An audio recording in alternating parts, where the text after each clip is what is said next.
Dear students, we can continue with the medullary gradient. We are discussing regarding osmolarity in the cortical region. So cortical interstitial fluid is having similar osmolarity as that of plasma. Okay, so outer part of the cortical region is having only low osmolarity, that is 300 milliosmol per liter. But when moves towards the inner part of the medulla, the osmolarity gets gradually increased. Okay, so near to the renal sinus, there will be maximum osmolarity, that is 1200 milliosmol per liter. അതായത് എന്താ പറയുന്നതെന്ന് വെച്ചാൽ ഈ renal കോർട്ടെക്സിലെ ഇൻഡസ്ട്രീഷ്യൽ fluid അതിന് പ്ലാസ്മയുടെ osmolarity അതും രണ്ടും same ആണ്. അത് പ്ലാസ്മയുടെ ഓസ്മോളാരിറ്റിയും റീനൽ കോർട്ടിക്കൽ ഇൻഡസ്ട്രീഷ്യൽ ഫ്ലൂയിഡിൻ്റെ ഓസ്മോളാരിറ്റിയും സെയിം ആണ്. ബട്ട് അത് ഇന്നർ ഡീപ്പർ ടു കിഡ്നിയുടെ ആ മെഡുല്ലയുടെ ഇന്നർ പാർട്ടിലേക്ക് പോകുമ്പോഴും എന്താ സംഭവിക്കുന്നതെന്ന് വെച്ചാൽ ഓസ്മോളാരിറ്റി ഇൻക്രീസ് ചെയ്യും. അതായത് ഇൻഡസ്ട്രീഷ്യൽ ഫ്ലൂയിഡ് ഓസ്മോളാരിറ്റി ഇൻക്രീസ് ചെയ്യും. അങ്ങനെ പതുക്കെ റീനൽ സൈനസിൻ്റെ ആ ഭാഗത്ത് എത്തുമ്പോഴേക്കും മാക്സിമം ഓസ്മോളാരിറ്റി അറ്റൈൻ ചെയ്യും. That is 1200 milli osmol per litre വരെ ആവും.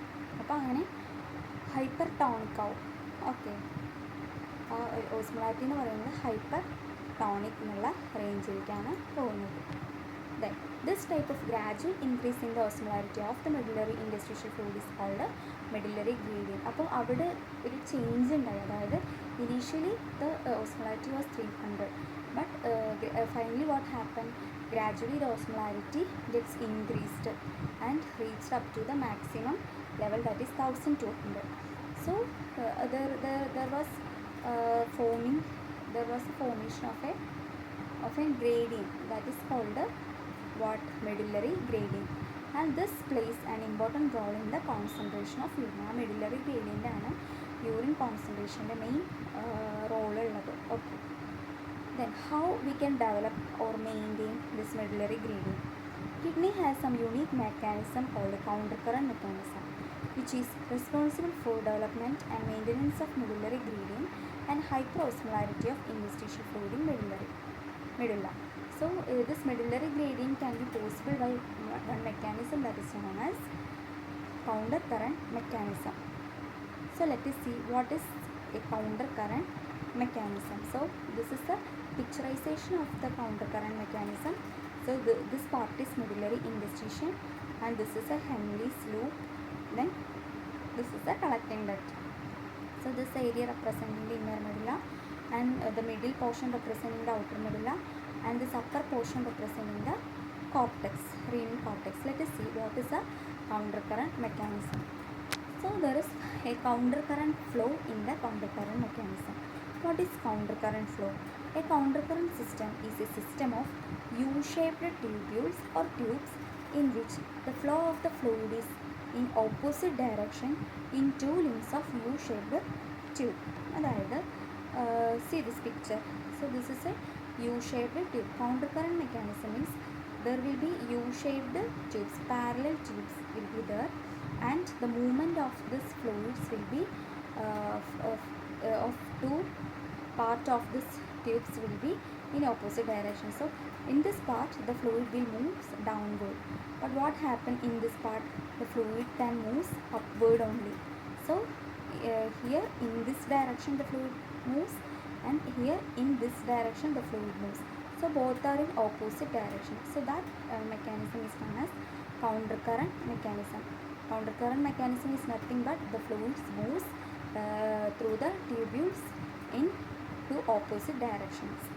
Okay, the divisions of countercurrent system. First one, countercurrent multiplier formed by the loop of Henle. Then countercurrent exchanger formed by the vasa recta. First we can see the countercurrent multiplier, which is formed by the loop of Henle. Loop of Henle function as countercurrent multiplier, and it is responsible for development of hyperosmolarity of the medullary interstitial fluid and medullary gradient. So the countercurrent multiplier is our loop of Henle, and that is responsible for the development of hyperosmolarity and the medullary gradient in the medullary interstitial fluid. Then how will be the role of loop of Henle in the development of medullary gradient?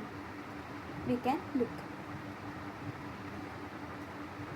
Loop of Henle of juxtamedullary nephron plays a major role in the countercurrent mechanism as a countercurrent multiplier, because loop of this nephron is long and extend up to the deeper part of the medulla. That is why it is having a major role in the countercurrent multiplier, because its loops are very long and it extends up to the deeper part of the medulla.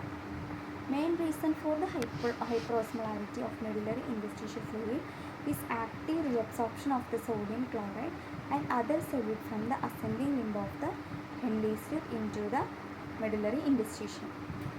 So that is the important reason for hyperosmolarity, because there is an active reabsorption of sodium chloride and other solutes from the ascending limb of the Henle tube into the medullary interstitium. So due to this process there is hyperosmolarity, and this solutes accumulates in the medullary interstitium and increases the osmolarity. Now due to the concentration gradient, the sodium and chlorine ions diffuse from the medullary interstitium into descending limb of the Henle tube and reaches the ascending limb again hairpin bend. So there is a concentration gradient and this sodium and chlorine ions diffuse from the medullary interstitium. So now there is the sodium and solutes are diffused, reabsorbed into the ascending limb of the Henle tube, and so there is a concentration gradient existed which increases the osmolarity. So due to that concentration gradient, the sodium and chlorine ions diffuse from the medullary interstitium to the descending limb of the Henle tube and finally reaches the ascending limb again through the hairpin bend.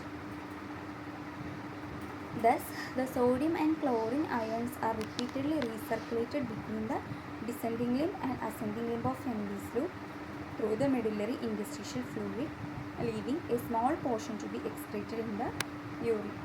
So what happened? Here the sodium and chlorine ions are repeatedly recirculated between the descending limb and ascending limb of the Henle tube through the medullary interstitial fluid. So that small portion of the interstitial fluid will be excreted in the urine. Apart from this, there is a regular addition of more and more new sodium and chlorine ions into the descending limb by constant filtration. So due to the process of filtration, some of the new sodium and chlorine ions is also added to this filtrate. Okay, and thus the reabsorption of sodium chloride from the ascending limb and addition of new sodium ions into the filtrate increases or multiply the osmolarity of medullary interstitial fluid. So a medullary gradient is maintained there, hence that is known as countercurrent multiplier.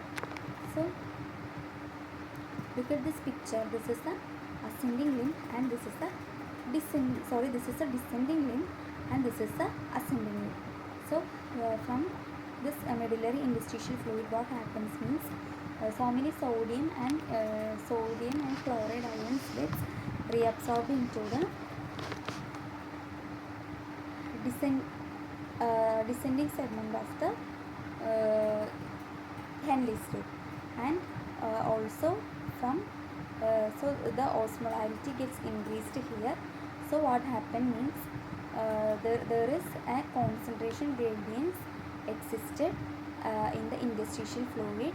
So due to the concentration gradient, some of the sodium chloride can be passed from this ascending segment to the interstitial fluid. Additional to this, from the filtrate, what happened? Some of the additional sodium and chloride ion is also added to this medullary interstitial fluid. So the osmolarity of the medullary interstitial fluid gets increased. Okay, so in the cortex only there is 300 milliosmol. Okay, so here also there will be 300 milliosmol in the descending limb of the Henle tube, and